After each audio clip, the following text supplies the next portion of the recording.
বন্ধু, এই যে উপরে ভিডিওটা দেখতে পাচ্ছ, আমাদের আঞ্জুমান কমিটির লিডার তরিকুল সোনার গঙ্গার ভাঙন নিয়ে মালদা মুর্শিদাবাদের জন্য কি বললো একটু আমরা শুনে নেবো। আর আপনারা ভিডিওটাকে লাইক করে শেয়ার করে দাও, সবাইকে দেখার সুযোগ করে দাও। বন্ধু দেখো, আমরা এখন মালদা জেলা কালিয়াচক 2 নম্বর ব্লকের পঞ্চন্দ্রপুর, উত্তর পঞ্চন্দ্রপুর অন জিপির সুলতানটোলার পিছনে যে ভয়াবহ গঙ্গা ভাঙন শুরু হয়েছে, আমরা সেখানে এসেছি গঙ্গা ভাঙন প্রতিরোধ অ্যাকশন নাগরিক মুভমেন্টের পক্ষ থেকে। আমাদের বক্তব্য, আমরা এখন ইরিগেশন ডিপার্টমেন্টের সাথে কথা বলে আসলাম, রাত্রে বিডিও সাহেবের সাথে কথা বলছি, আইসি মথাবাড়ির সাথে কথা বলেছি, যার যেটা কাজ সেটা করুন। আপনাদের কাছে আমাদের অনুরোধ,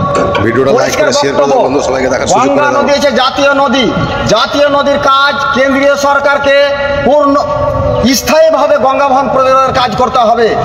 আর যে আমাদের মানুষগুলা রাজ্য সরকারের দায়বদ্ধতা থাকে, যারা ভাঙনে ক্ষতিগ্রস্ত হয়ে বাড়িঘর ভেঙে নিয়ে চলে যাচ্ছে, 5 কাঠা করে জায়গা, 3টা করে শোয়ার রুম, রান্নাঘর, বাথরুম, পায়খানা করে জমি কিনে বাড়ি করে দিতে হবে পূর্ণ পুনর্বাসন।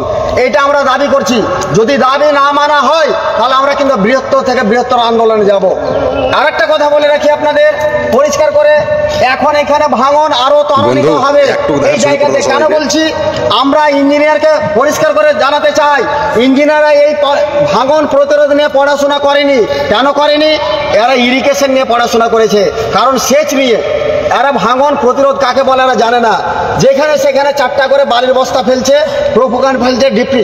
আপনারা বলুন, এত বড় বড় কলার বাগান, এত বড় বড় গাছ, এত বড় বড় বাড়ি পড়ে গেল। এর আগেও পড়েছে মানিকচকে ভুতনিতে, সেখানে গঙ্গা ভাঙন প্রতিরোধ হলো না। আর এখন 2টো করে বস্তা ফেলে ভাঙন রোধ হবে? আপনারা বলো হবে? হবে না। আমাদের বক্তব্য হলো যে চর ওইখানে সামনে দেখতে পাচ্ছেন, ওই চরের মাটি কেটে এই পারে নিয়ে আসতে হবে, আর মেন খাতে গঙ্গা নদীর প্রবাহকে নিয়ে যেতে হবে। এটা যতক্ষণ না করা হবে ততক্ষণ গঙ্গা ভাঙন প্রতিরোধ হবে না। এটা আমাদের ধারণা নয়। আমরা 40 বছর থেকে গঙ্গা নদীকে হাতের তালুর মতো করে চিনি। জল দেখলে বলে দেবো যে ভাঙন হবে কি হবে না, জল দেখলে বলে দেবো যে কোথায় ভাঙন হবে, জল দেখলে বলে দেবো যে বন্যা হবে কি হবে না। আমরা এটা বলছি, আমরা অনেক দিন থেকে বলছি, 98 সাল থেকে আন্দোলন করছি। আমরা সরকারকে বলছি, সরকার কর্ণপাত করছে না।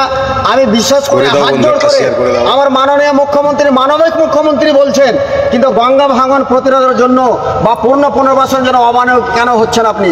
আপনি দয়া করে এই মানুষগুলোর জন্য, সুলতানটোলা ঐতিহ্যবাহী সুলতানটোলা, 150-200 বছরের পুরনো সুলতানটোলা, বড় মসজিদের কাছ থেকে এর আগে গঙ্গা নদী ঘুরে গেছে। এই সুলতানটোলাকে পঞ্চন্দ্রপুরের যে যতটুকু বেঁচে আছে সেটাকে রক্ষা করার দায়িত্ব মাননীয় মুখ্যমন্ত্রী আপনার আর কেন্দ্রীয় সরকারকে, 2জন মিলে করুন। আমরা অসহায় মানুষ, আমরা রাজনীতি বুঝি না, আমরা ভোট বুঝি না, আমরা বুঝি বাঁচতে চাই। আমরা বাঁচতে দিন, আমাদেরকে মানুষের মতো মানুষ করে বাঁচতে দিন।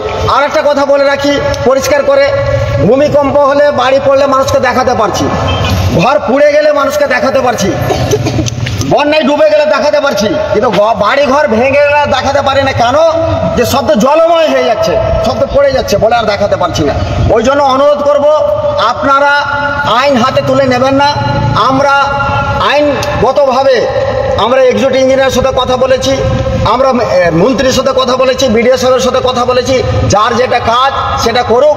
কিন্তু আমাদের দাবি হচ্ছে, এইখানে বালির বস্তা দিয়ে কাজ আমরা করতে দেব না। আপনারা কি বলেন? ওটাই চাই, একদম কোনো চলবে না এখানে। তো আপনাদের কাছে অনুরোধ, আইন হাতে তুলবেন না, কেউ আসলে অন্যায় করবেন না, বলবেন যে আমরা 5 কাঠা করে জায়গা আর বাড়িঘর পূর্ণ পুনর্বাসন করে দেন রাজ্য সরকার তুমি। আর কেন্দ্রীয় সরকার, আমরা খগেন মুর্মুর সাথে অ্যাপয়েন্টমেন্ট নিয়েছি, কথা বলে এসেছি, ওকে বলেছি, সাথে সাথে দিল্লি আমরা কমিটি গেছিলাম। তো বন্ধু, এমনভাবে ভিডিওটা শেয়ার করে যেন আমাদের মুখ্যমন্ত্রী মমতা ব্যানার্জি তক পৌঁছে যায় ভিডিওটা, যেন বন্ধু একটু শেয়ার করে দাও।